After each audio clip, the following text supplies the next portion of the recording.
Hello दोस्तों, एक बार फिर आपका ऑल जीके सेंटर में स्वागत है। और आज हम इस चैनल पर एक और नया टॉपिक शुरुआत करने जा रहे हैं दोस्तों। जो शुरुआत की थी पहला टॉपिक, उसमें हम जो पिछला टॉपिक था दोस्तों, उसमें हमने सबसे प्रमुख रूप से गुरुत्वाकर्षण के नियमों के बारे में डिस्कशन किया था। और उसमें जाना था हमने कि कहाँ गुरुत्वाकर्षण बल है जो ज़्यादा काम करता है, कहाँ कम काम करता है, और हर एक ज़मीन पृथ्वी से ऊपर जाने या नीचे जाने पर उसके मान में क्या परिवर्तन होता है।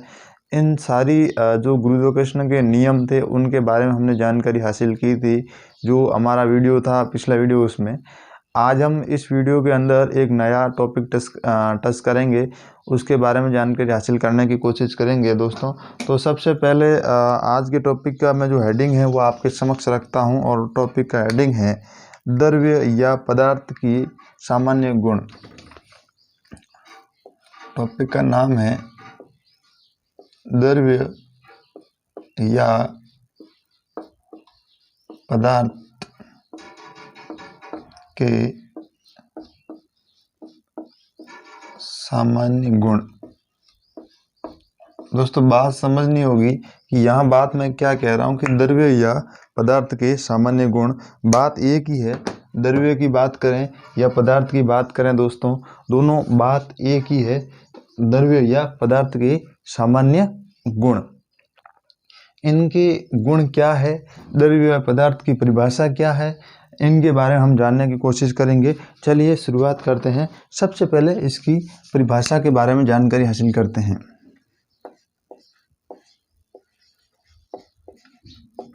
परिभाषा क्या है दोस्तों, उनके बारे में हम जानकारी हासिल करते हैं। प्रत्येक वह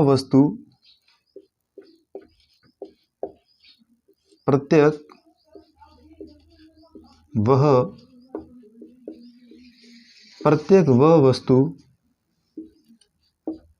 जो स्थान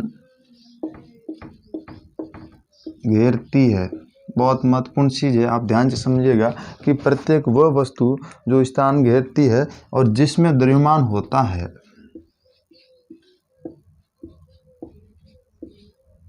जिसमें एक और चीज़ होती है दोस्तों, वह है द्रव्यमान। द्रव्यमान होता है प्रत्येक वह वस्तु जो स्थान घेरती है, जिसमें द्रव्यमान होता है एवं जिसका हम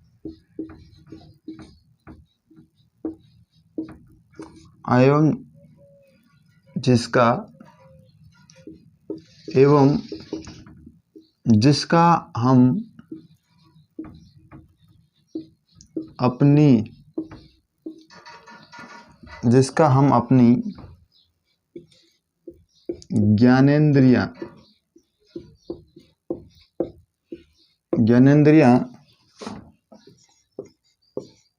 से अनुभव कर सकते हैं। कोई वस्तु है ये, ऐसा हम अनुभव कर सकते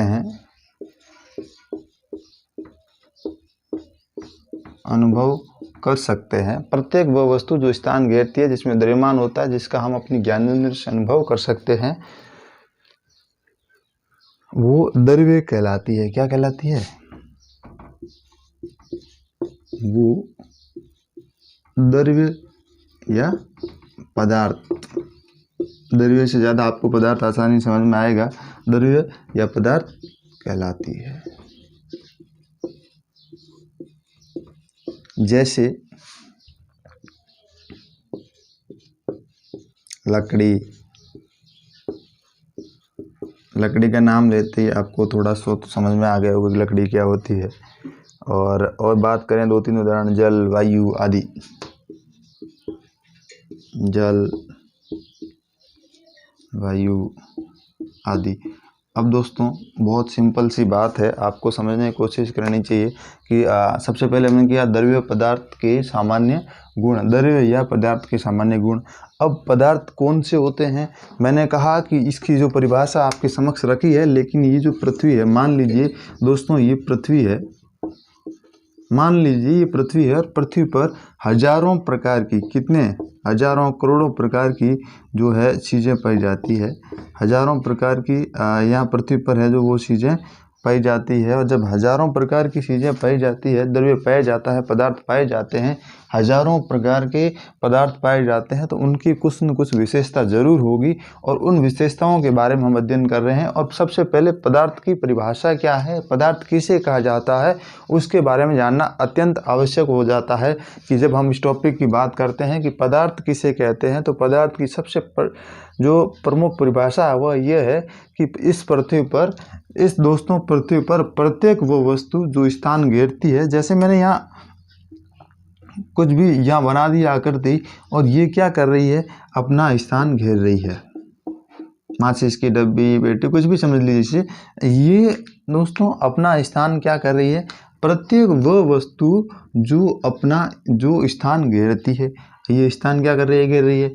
जिसमें द्रव्यमान होता है, इसमें द्रव्यमान भी होता है, और जिसका हम अपनी ज्ञानेंद्रियों से अनुभव कर सकते हैं। अपनी आँख, जो हमारे प्रमुख 5 ज्ञानेंद्रियाँ हैं, उनमें हम किसी प्रकार से उसका अनुभव कर सकते हैं उनमें, और वो द्रव्य या पदार्थ कहलाता है। जैसे लकड़ी, आप जैसे लकड़ी का हाथ लगाओ, जैसे मैंने यहाँ बोर्ड के हाथ लगाया, पता लगे बोर्ड है, यहाँ कुछ तो ऐसी चीज़ है जो एकदम प्लेन है, उसके हम अनुभव कर पाएंगे। वो हमारी ज्ञानेंद्रिया ही हमें बताएगी कि ये क्या चीज़ है। उसके बाद जैसे लकड़ी, जल को हाथ लगाने से सबको पता लग जाएगा कि यहाँ पे जल है, और वायु को भी लगाने से, स्पर्श करने से पता लग जाएगा कि यहाँ वायु है। ये थी पदार्थ की परिभाषा। और पदार्थ की परिभाषा समझने की कोशिश जरूर कीजिएगा दोस्तों, बहुत सिंपल है। इस पृथ्वी पर जितने भी प्रकार के जो पदार्थ हैं, मतलब पृथ्वी पर जो भी वस्तु हैं, जो अपना स्थान क्या करती है, घेरती है, जिसमें द्रव्यमान होता है और जिसका हम अपनी ज्ञानेंद्रियों से अनुभव कर सकते हैं, वो द्रव्य या पदार्थ कहलाती है। जैसे लकड़ी, जल, वायु आदि, ये प्रमुख रूप से इसके हमने उदाहरण बताए आपको। इसके बाद हम पदार्थों के जो प्रकार है उनके बारे में डिस्कशन करेंगे।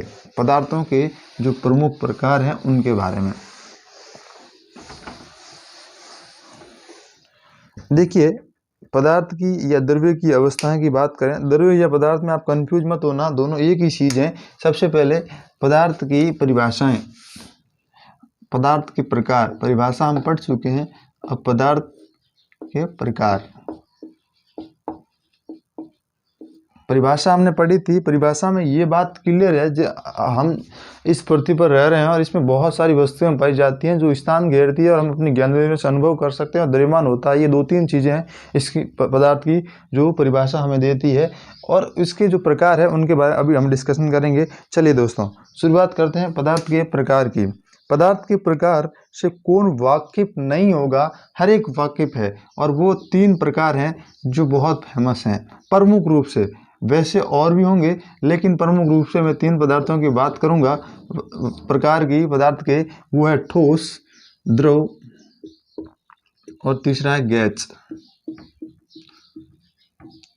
ठोस, सॉलिड, लिक्विड और गैस, ये 3 प्रकार हैं किसके, पदार्थ के।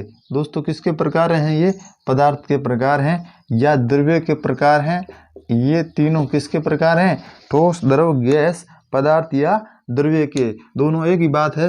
देखिए ठोस, द्रव, गैस के अंदर हम अभी डिस्कशन करेंगे कि इनके अंदर प्रमुख रूप से गुण कौन कौन से पाए जाते हैं, जिन्हें हमें पता लगता है कि ये ठोस वस्तु है, ये द्रव है, ये गैस है। इनके जो प्रमुख गुण हैं उनके बारे में दोस्तों हम डिस्कशन करने वाले हैं। जब हम ठोस की बात करेंगे, फिर हम द्रव की बात करेंगे, फिर हम गैस की बात करेंगे। लेकिन हमने जब जनरल साइंस के वीडियो के अंदर क्लासें ली थी तो उसके अंदर बिल्कुल हमने इनको परिभाषित किया था, आकृति और आयतन इनकी बात की थी। इनमें आकृति आयतन किसमें निश्चित होता है, इसमें आकृति आयतन कुछ भी निश्चित नहीं होता है। इसमें आयतन निश्चित होता है, आकृति निश्चित नहीं होती है। लेकिन ठोस में आकृति आयतन दोनों निश्चित होते हैं, वो क्या कहलाता है, ठोस कहलाता है। ये दोस्तों हमने जब क्लास की शुरुआत की थी बेसिक के अंदर हमने क्लियर किया था। लेकिन एक बार फिर मैं आपको बता देता हूँ, बात 2 शब्दों पे टिकी है, इन 3 शब्दों की परिभाषा के ऊपर। एक शब्द है आयतन, दूसरा है आकृति।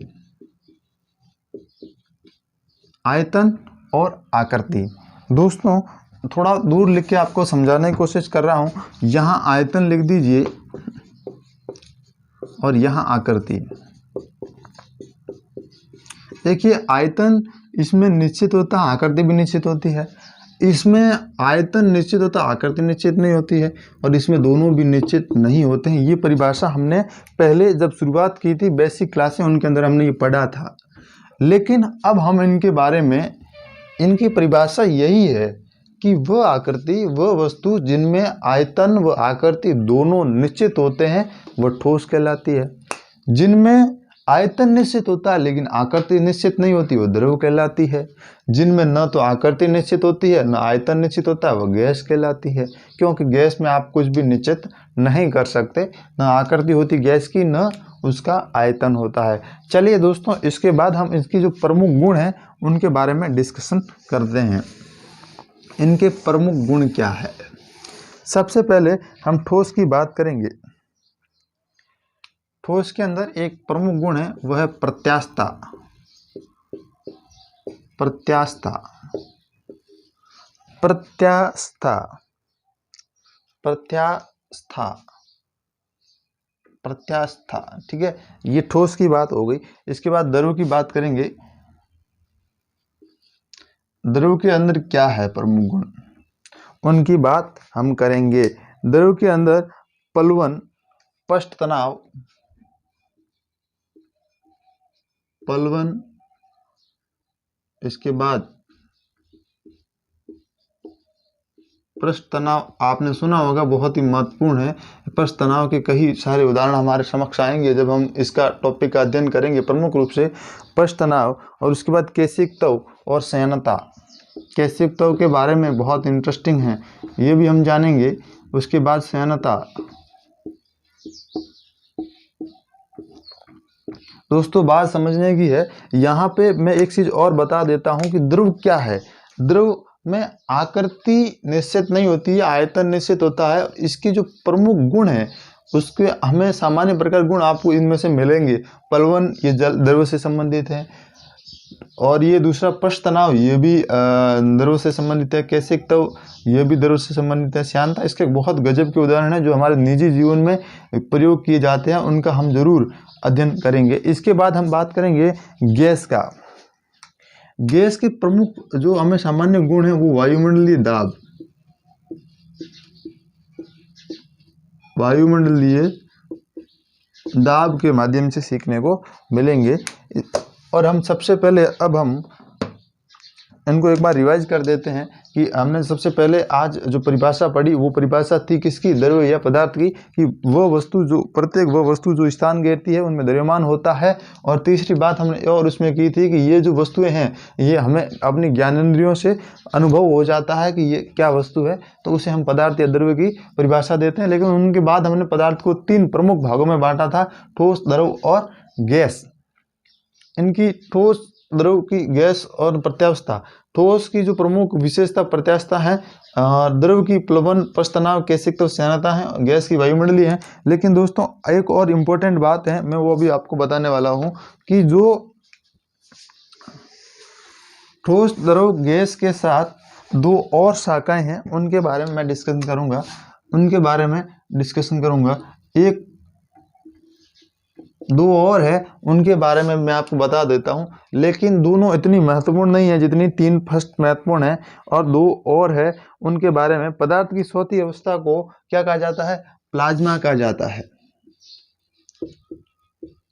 प्लाज्मा, पदार्थ की चौथी अवस्था को प्लाज्मा कहा जाता है, जबकि 5वीं अवस्था को बोस-आइंस्टीन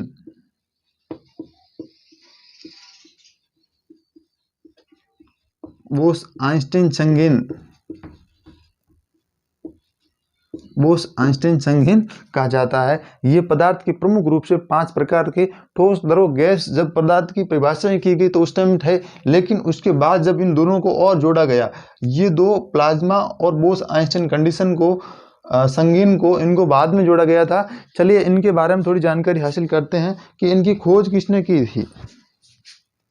इन दोनों की दोस्तों बात हो रही है, इन दोनों की बात हो रही है, और इनके बारे में बात करेंगे हम। इनकी खोज किसने की थी? हम बात करेंगे सत्येंद्रनाथ बोस व सत्येंद्र नाथ बोस व सत्येंद्रनाथ बोस व और एक व्यक्ति था Albert Einstein. Genius Albert Einstein. Albert Einstein जो इनकी खोज की गई थी सत्येंद्रनाथ बोस व अल्बर्ट आइंस्टीन द्वारा 1924 में इनके बारे में बताया था।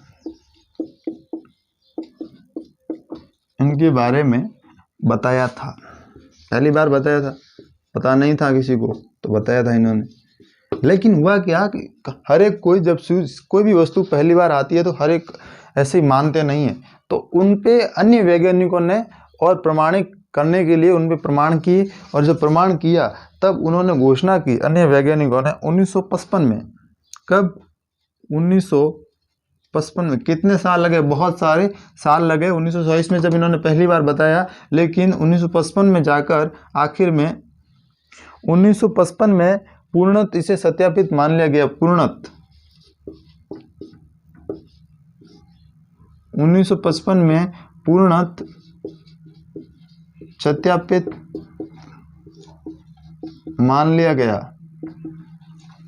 कौन मानने वाले थे? अन्य वैज्ञानिक, जिन्होंने इन पे प्रमाण किए। उसके बाद उनको लगा कि वास्तव में ये जो चौथी और पांचवी अवस्था है ये हो सकती है पदार्थ की, तो तब उन्होंने जाके इन चीज़ों के बारे में जाना कि प्लाज्मा और बोस आइंस्टाइन संघेन ये जो थे दो अलग पदार्थ, चौथा और पांचवा, इनकी खोज सत्येंद्रनाथ बोस व अल्बर्ट आइंस्टाइन ने 1924 में इनके बारे में बताया था, और 1955 में पूर्ण सत्यापित मान लिया गया था। यानी कि इनको पूर्ण रूप से कब जोड़ा गया पदार्थ की अवस्था चौथी पांचवी को, तो वो 1955 में था। लेकिन जब इनकी बात होती है कि इनको कब बताया गया, इनकी खोज कब 1924 में पूर्ण रूप से कर ली गई थी, लेकिन इनको डिक्लेयर बाद में किया गया था। कब? 1955 के अंदर। इसके बाद आगे बढ़ते हैं। सबसे पहले हमने ठोस के बारे में एक चीज़ पढ़ी थी कि प्रत्यास्थता।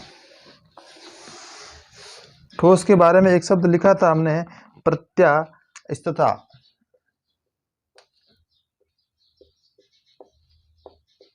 प्रत्यास्थता ये शब्द बहुत ही महत्वपूर्ण और इम्पोर्टेंट होने वाला दोस्तों।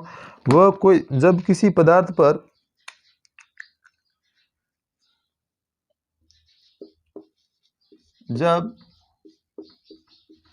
किसी पदार्थ पर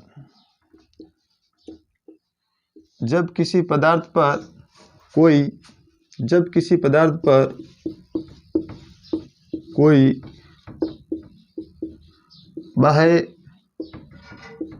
बल का प्रयोग, जब किसी पदार्थ पर कोई बाह्य बल का प्रयोग किया जाता है, बल का प्रयोग किया जाता है या लगाया जाता है, एक ही बात है, किया जाता है, तो उस स्थिति में होता क्या है, उसके आकार में कोई भी वस्तु लीजिए और उसकी कोई बाह्य बल लगाया जाता है, तो उसके आकार में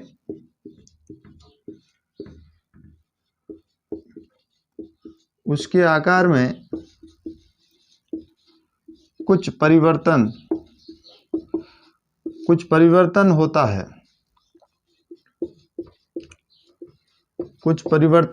होता है। दोस्तों बात सिंपल है। जब किसी पदार्थ पर कोई बाह्य बल का प्रयोग किया जाता है तो उसके आकार में कुछ परिवर्तन होता है। जैसे ही हम उस पर बल हटाते हैं, जैसे ही उस पर से वस्तु पर से, मतलब हम उस पर से बात करें, उस पर से मतलब किस पर? वस्तु पर से। जैसे ही उस पर से बल हटाते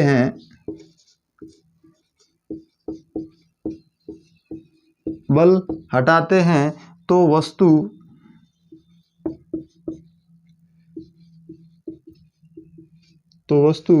पूर्व अवस्था में आ जाती है। जो पहले थी पूर्व अवस्था में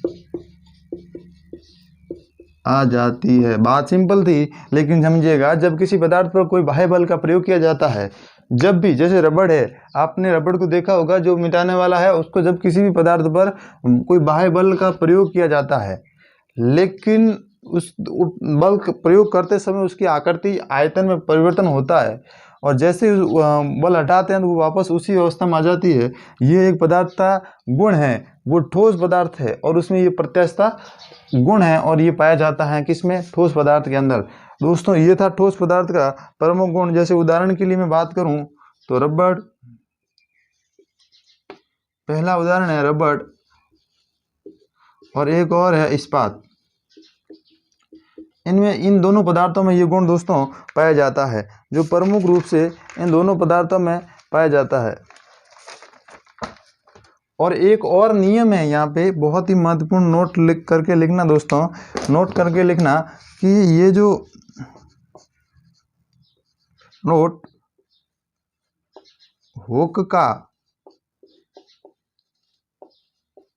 हुक का नियम प्रत्यास्थता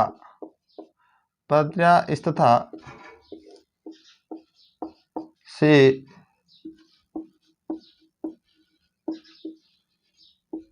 संबंधित है।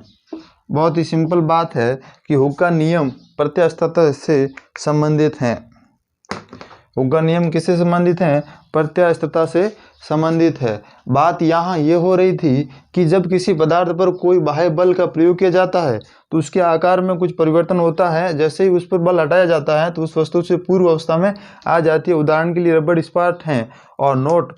हुक का जो नियम है, एक वैज्ञानिक हुए थे, उनका नाम हुक था, और हुक का नियम प्रत्यास्थता से संबंधित है। ये इन्होंने नियम दिया था, वो किससे संबंधित है? परीक्षा में सीधा आ सकता है कि हुक का नियम प्रमुख रूप से किस गुण पर आधारित हैं? तो प्रत्यास्थता पर आधारित हैं। चलिए इसके बाद आगे बढ़ते हैं, एक और शब्द लिखते हैं और उसके बारे में जानते हैं।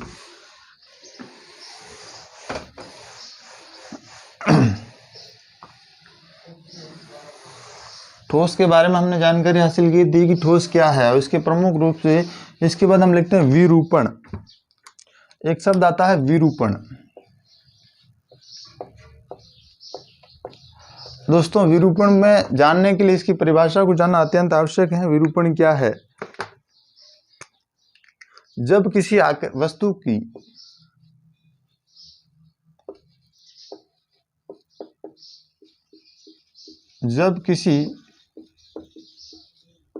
वस्तु की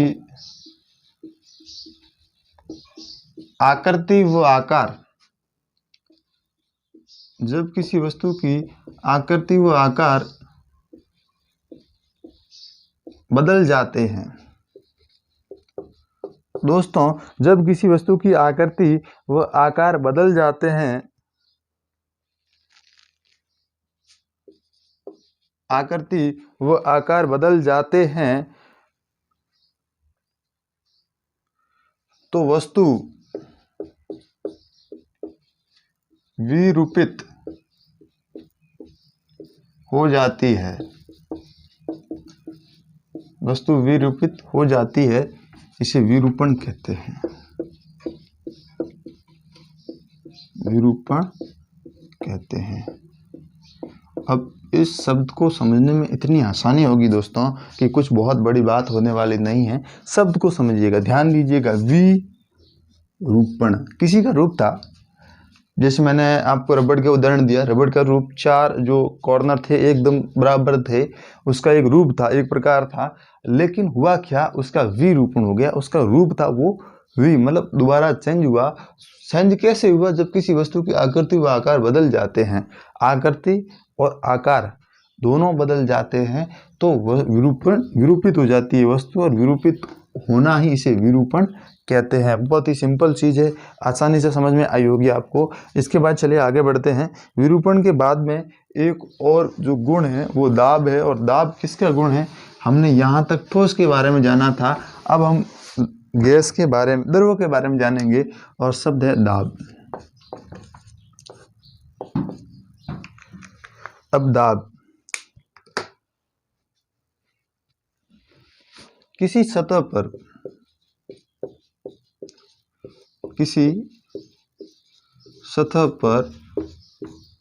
प्रति इकाई किसी सतह पर प्रति इकाई किसी सतह पर प्रति इकाई पर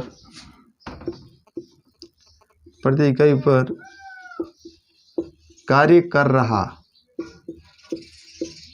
कर रहा बल, किसी सतह पर प्रति इकाई पर कार्य कर रहा बल क्या कहलाता है? कार्य कर रहा बल दाब कहलाता है।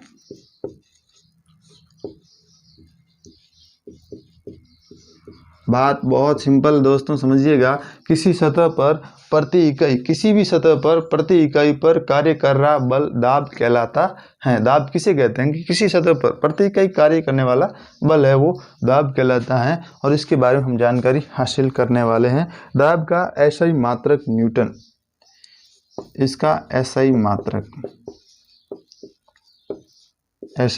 क्या है? न्यूटन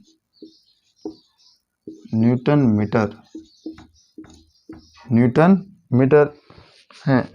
दाब का एसआई मात्रक न्यूटन मीटर स्क्वायर है। इसके बाद दूसरी एक और बात है दाब के बाद में इसकी, जैसे अब पास्कल कहते हैं, जिसे अब क्या कहते हैं? पास्कल कहते हैं। मैंने कहा दाब की एक और बात है वो ये है, जिसे अब क्या कहते हैं?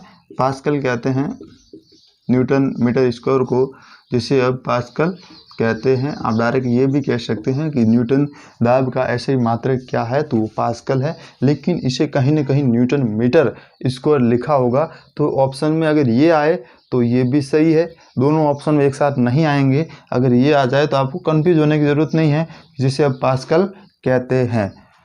दूसरा नाम उसका अब पास्कल है। इसके बाद एक और इसके बारे में हम बात करेंगे कि दाब एक कैसी राशि है? दाब एक अदिश राशि है।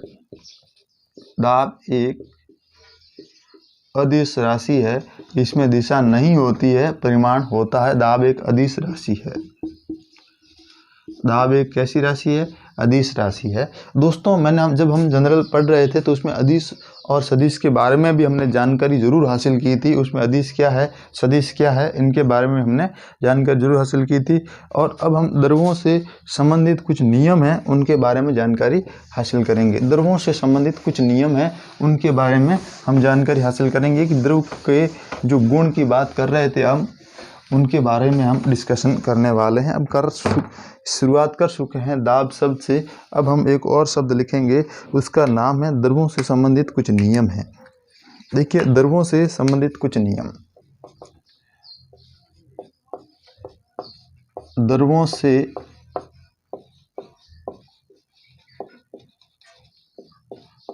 से संबंधित कुछ नियम। द्रव्यों से संबंधित कुछ नियमों के बारे में हम जानकारी हासिल करेंगे दोस्तों, कि द्रव्यों से संबंधित कुछ नियम क्या होते हैं। देखिए, पहला नियम ये कह रहा है, गहराई बढ़ने पर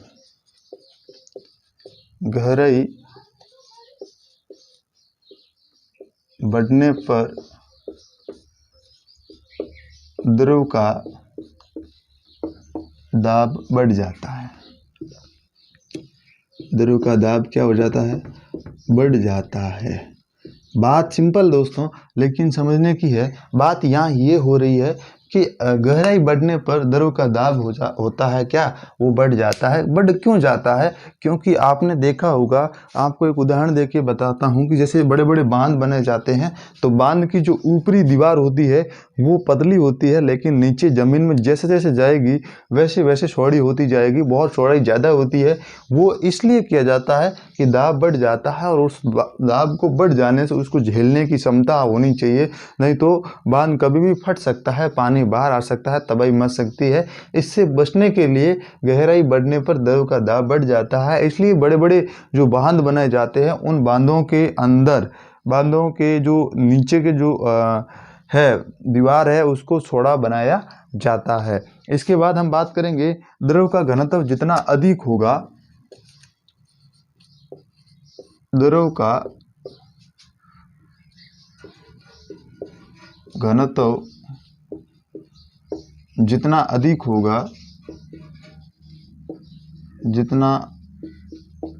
होगा देखिए द्रव की घनत्व की बात हो रही है कि द्रव का घनत्व जितना अधिक होगा उसका दाब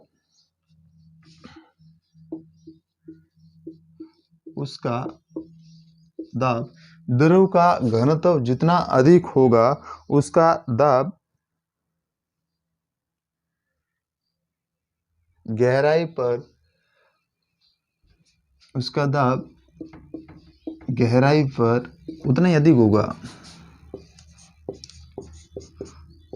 ही अधिक होगा। दोस्तों सीधी सी बात है, पानी की मान लीजिए बहुत बड़ा कुंड बना हुआ है और यहाँ पे जो पानी की ऊपरी सतह है द्रव का घनत्व, अब यहाँ पे जो घनत्व है पानी का डेंसिटी है वो कितनी, अगर ज़्यादा है तो उसका दाब गहराई पर उतना ही अधिक होगा। अब यहाँ पे गहराई है मान लीजिए, तो यहाँ पे जो दाब पड़ेगा डेंसिटी के कारण, घनत्व के कारण, अगर ज़्यादा घनत्व है यहाँ पे तो यहाँ पे जो दाब है वो ज़्यादा पड़ेगा। दोस्तों शुरुआत से मैं बात बता रहा हूँ, ध्यान से समझिएगा कि घनत्व जो यहाँ पे जो दाब पड़ेगा वो ज़्यादा पड़ेगा अगर यहाँ डेंसिटी ज़्यादा है तो। बहुत बड़ा कुंड मान लीजिए और इसमें छोटे छोटे बर्तनों में फ़र्क नहीं पड़ेगा, लेकिन बहुत बड़े बड़े कुंडों में इसका ज़रूर असर आपको देखने को मिलेगा। इसके बाद के वीडियो, कल के वीडियोज़ में दोस्तों यहाँ आज इतना ही। मैं आपको एक और बात बता देना चाहता हूँ, जैसा कि दोस्तों आपको पता है ऑल जीके सेंटर पर हम जनरल साइंस की जो क्लासें लग रही है, इसके बाद ठीक हर एक विषय को हम कवर करने वाले हैं, किसी भी विषय को छोड़ने वाले नहीं हैं। कोई ऐसा विषय नहीं बचेगा जिनको हम छोड़ेंगे, हर एक विषय को हम टच करेंगे। लेकिन दोस्तों आपका सपोर्ट और प्रेम चाहिए। सबसे पहले आपसे निवेदन है कि आप अगर इस चैनल पर पहली बार हो या आप चैनल को आपको लाइक अच्छा लग रहा हो तो इसको सब्सक्राइब और शेयर ज़रूर कीजिएगा दोस्तों।